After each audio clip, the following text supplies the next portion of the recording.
What's going on, Alamo City Movie Talk fans? As always, I'm your host, Ryan D. equal to Ryan680. I'm Angela, that Ange. And this is Alamo City Movie Talk, guys. Thank you so much for making us a part of your day. You know what to do. Like, share, and subscribe to us on our Alamo City Movie Talk page. And thank you for making us a part of your day once again, guys. But let's get right to it. Angela, what are we talking about today? We are talking about... We're late, by the way. Sorry about that. Yeah, we are. Yeah. Better late than never. Yeah. Well, we are talking about Freakier Friday.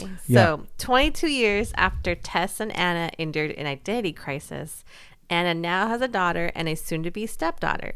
As they navigate the challenges that come with when two families merge, Tess and Anna discover that lightning might strike twice. There you go. So, Ryan, kick us off. I know you hadn't seen the original, and I made you see this before we watched this. Yeah. But going into this, what were your thoughts? And what were your thoughts in the original now that you've finally seen it?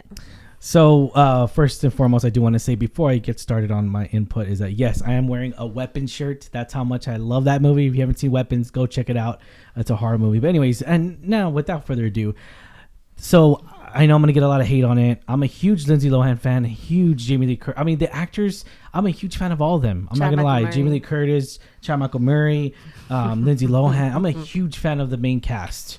And as far as Freaky Friday the first, or Freaky Friday the first one, not Freakier, Freaky Friday the first one, it wasn't my style. I enjoyed the music. I enjoyed, there's definitely nostalgia there, and I really did enjoy that. But now let's go to Freakier Friday, which I thought is a way better movie. And I have to admit, here's the thing.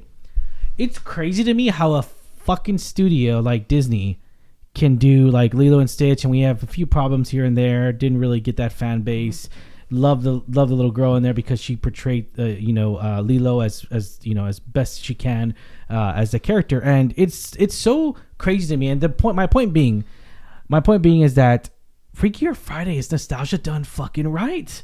This is the perfect... I mean, this is me coming from the outside in, not a huge fan of the first one, but yet they did nostalgia. I recognized all this because I have to watch it, right? I just like, you got to watch it because you're not going to get the connection. You're not going to get it. You're not going to get it. And so I'm thankful that I did see it because I saw it, and I'm not a huge fan, but I still felt that warm, that warmness, or however you want to say it. But anyways, Angela, what did you think of this Freakier Friday movie? So I loved the first one. Okay. I mean, you can't go wrong with the two main the two leads, Lindsay Lohan and Jamie Lee Curtis. Yeah. I mean, come on. Yeah. But I was curious to see how they were going to do this one. I mean, I know we saw the trailer beforehand, so we kind of got a little bit of snippet.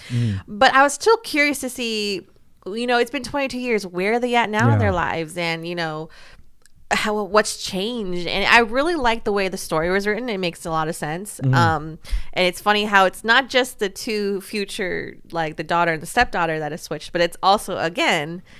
Anna and Tess, the original have switched, but it's really funny to see how the switch happened and like what bodies they end up. And again, I just cannot say how funny Jamie Lee Curtis is. Like I think she does like teenage stuck in her body so well, and she is just so entertaining on the screen. Like it's just great. And I don't even want to say Lindsay Lohan was in her prime in the first one because she's done such a good job coming back like into the spotlight in Hollywood, Lindsay Lohan. Oh yeah. And I loved her in this one too. Like I just loved seeing her again on screen, the two of them together, and the new cast too. I think it was done really well. Like, I might agree. I think I enjoyed the second one a little bit more than the first one, to be honest. And I really am curious to see if people feel that way too. Because again, it does tie to the original one in several ways. But again, it has a brand new story. It's interesting to see how it ends up. We're not gonna spoil it for you, but I loved the ties that it had to the original ones. You see a lot of connections, and I'm glad you saw the first one so you can understand those connections. And there's definitely connections, especially to the early 2000s era, and it's just, I love it, and I really did enjoy how the connection, they made it more heartwarming. And that's the thing too, is that they brought nostalgia, yes. But was that the main focus of the story? No, it wasn't. It was they added to the story. They added like, hey, this is the daughter, and this is the daughter's daughter, and she's thinking about getting married. So it's just, you get that sense from the trailer, and I love that. It brought something new that I feel like that us as moviegoers, us as the audience want. We don't want to just make a nostalgia. Oh, just here, remember this. Like it just, we get that, but we want a story along a strong story arc with the characters, and we want to see that strong story, and even more so, like, we're not talking about, what I mean by strong story, I don't mean by strong, like, like crazy films like Oppenheimer. No, like, but it makes sense, it connects to your audience, and you see that a lot in here. You see that a lot when it comes to because with divorcees, and so you see that a lot, or blended families that passed away, and so you see that connection, and we get that connection of loss, we get the connection of human interaction, and I feel like that it did it very, very well. And it goes all the way down to the writing team, how well they did it, and Jamie Lee Curtis, like you already said, it did a fantastic job, and Lindsay Lohan, and the new up and comer generation cast that was in here as well. Julia Butters, Sophia Hammonds, they were great, funny. They were so funny. I mean, again, the whole cast was just spectacular, and for a second film to make me feel a little bit stronger than the first one, because the first one was just like a lighthearted, nice, warming. It did have that, feel good message at the end. It had a takeaway of the overall message. Great. But I feel like this is a little bit deeper, like you say, and I think a lot of people can relate to that. So I do agree. I think I agree. The second one might be better than the first one. Oh yeah, I'm gonna say that right now. This movie, it's warm, it's funny, and it focuses on nostalgia, but at the same time, though, it gives really good added story to it. And I would even say go as far as like, oh, this is a pleasing way to return to the big screen from Freaky Friday, right? I mean, it's crazy that they even did this, right? Now bring back Camp Rock 3, baby, do it. You want to, and at the same time, Weapons beat Freakier Friday on the box office. It did, but it's crazy because it's like, wow, how can a horror movie beat a Disney movie, right? It's crazy. Anyways, so going back to this. Make it a trilogy. Why not? Still made money. Make it a trilogy. Remember when we were trying to go see Freakier Friday on Friday night, and it was so packed, sold out. I mean, pretty much almost sold out. A lot of things were sold out. I mean, surprisingly, and I was, make it a sequel. But that makes me. Make it a trilogy. Sorry. It makes me happy because I do think the cast and the crew and whatever went into this should be praised, because it's a really interesting project to take. Not only that long ago, it was like 22 years. Yeah. But to have it done very well and do a really, you could tell that a lot of thought went into it to make it right. Not like you say, not just nostalgia overload. Not just that though, but also to connect with the next generation, because essentially it's a multi-generational twist, if you will, with bringing the old, because it's like it's three generations. It's technically three generations. Three generations, yeah, because Lindsay Lohan's technically ours, millennial or Gen Z. I don't know. You could argue Gen X or Gen X. You could argue Gen X because I don't know, because she was a teenager in the 90s. Yeah. 2000s, so 2000s, probably Gen X. Yeah, okay. And then obviously Jamie Lee Curtis is Boomer, and then the oh man, that was funny. Z. Oh my god, my wrinkles have. It's like I'm a Boomer. The jokes were just funny, and they're warm, and that's the thing too. I feel like we've gone to where comedy's so sensitive, and I love how this one brings back that comedy. Naked Gun was another great one that brought back comedy back. And you just make fun of everything. But also, it also proves that you don't have. This is like almost like a clean comedy in a way. Yeah, like it's not. You don't always have to be the raunchy or the dirty to get laughs. Naked Gun wasn't even raunchy either. No, there was some. Like I wanted to say, like 5 jokes were dirty. That was it. Though.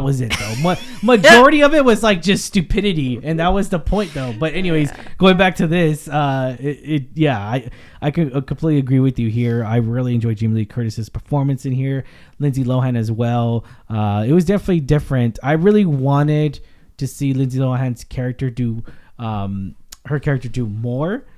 Sure. I wanted her to do more, considering that she's now the one getting married, Yeah, or at least, I mean, we saw the wedding, but it just, I feel like I wanted to see a little bit more, but I'll leave it at that. I'm enjoying this though. I'm enjoying, and what would you name, if you had a choice to name it, what would you name what would you name the third one?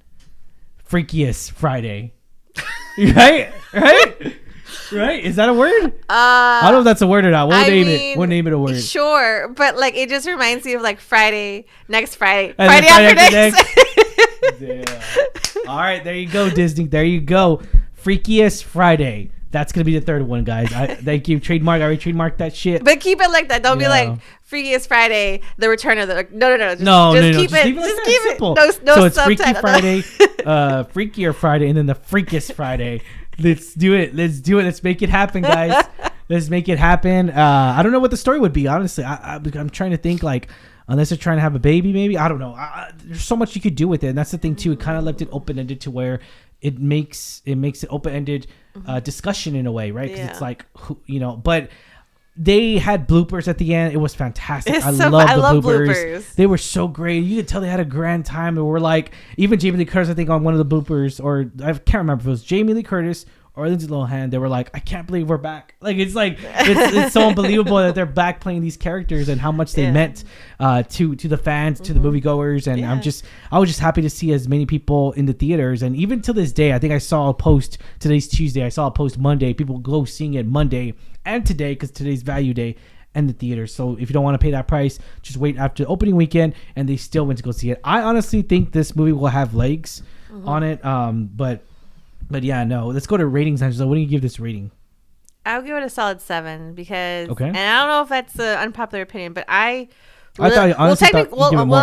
IMDb it's a 7.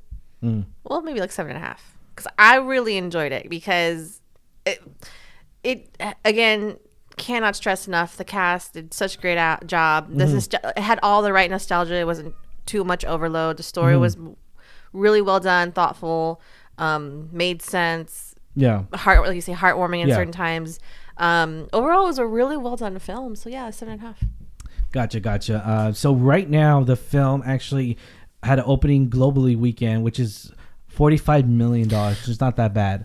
It's still not. Well, I mean, it's still not great though. But to be going against other like weapons, like to be going against other. But it's not the same audience though. It's not the same audience. But if people have to choose between one or the other. Yeah, but I would argue and say, I would argue back that counter argument with, when we take the kids, when we go with the kids, we'll go see Freakier Friday and then we drop off the kids and we go see Weapons after. So it's like you can do it like that. A lot of people don't watch movies more than one movie in a week, so they're going to the I'm just saying, or just honestly, I guarantee you, it's the moms and the daughters bringing their kids, and the moms and the daughters bringing them, to the theater. Right. So yeah, but I'll leave it at that. But so budget right now is $42 million. Okay, so they made above budget opening weekend. All right. Yeah, I feel like they need to make at least another $10 million. I don't think it's possible though. I don't know. We'll see. We'll see. I mean, because that's just you said globally. Globally, yeah. I mean, it's possible. Like I said, I think once word of mouth starts getting out, like I said, it has a pretty good rating on IMDb right now. Yeah. So I think, like you say, it might catch some legs and take off and just continue to hold the box office next couple weeks. We'll see, because I know Nobody 2 comes out this week along with other movies, so it's definitely going to be interesting to see what the outcome is. And also Shin Godzilla's coming back in theaters as well. So I know it's got remastered in 4K, so people are going to go see that movie as well. But yeah, I'll leave it at that, guys. All right, rating. So I'm gonna give this. What'd you give it, a 7? 7.5. Oh damn. Okay, I'm gonna give it a solid 7 out of 10. I enjoyed Chad Michael Murray. He was great in here. I love Chad Michael Murray, man. I love him since One Tree Hill. I love this guy, man. He's just fantastic. The hair. Oh my god, the hair is just what I'm talking about. The hair. He still has a lot of hair. Yeah, he's got good looking hair, man. Yes, he does. So I'm gonna grow it out too as well. I'm gonna do it. I'm gonna commit. I'm gonna do it. And I'm gonna get highlights. I'm gonna do it. You're going to get a Bowflex. All right, guys. Thank you so much for making this a part of your day. Question is for you guys. What do you guys think? Let us know what you think of our title, Freakiest Friday, as the third movie, not officially, untitled movie officially announced by Disney. But yeah, let us know let us know down below what do y'all think of Freakier Friday. As always, I'm your host, Ryan D. Akenal Ryan 680. The man, This is Alamo City Movie Talk. Have a good one, guys. See you at the movies. Lead us.